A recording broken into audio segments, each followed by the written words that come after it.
не прогремело, не впечатлило никак, в кавычках, сенсационное заявление Курочкиных. И они однозначно не заслуживают ни моего внимания, ни траты моей времени. Данное видео не увидело бы свет, если бы не настоятельная просьба одного из моих уважаемых подписчиков дать разъяснение по данному поводу.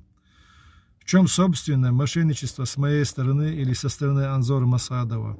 В том, что человек, который вызвался известить Ахмадова Ильяса о том, что он приглашен на съезд, запоздал и перед ним вышел пресс-анонс, так это, скорее всего, несработанность команды и техническая ошибка.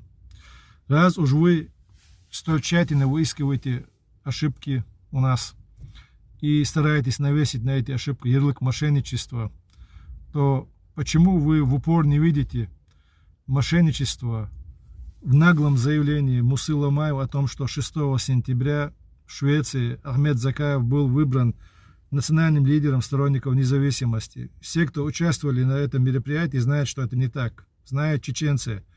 А заявление прозвучало на русском языке украинскому телевидению. У вас было 2 месяца, чтобы опровергнуть эту ложь. Это явный акт мошенничества, политического авантюризма.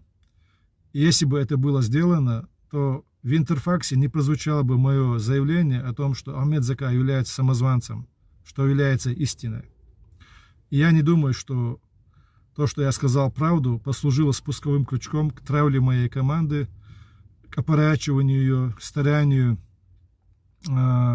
нивелировать нашу работу, к тому, что навешиваются клише и ярлыки, к тому, что вы стучите открыто в своих интервью с Майрбеком Тарамовым, европейским спецслужбам, оговаривая нас.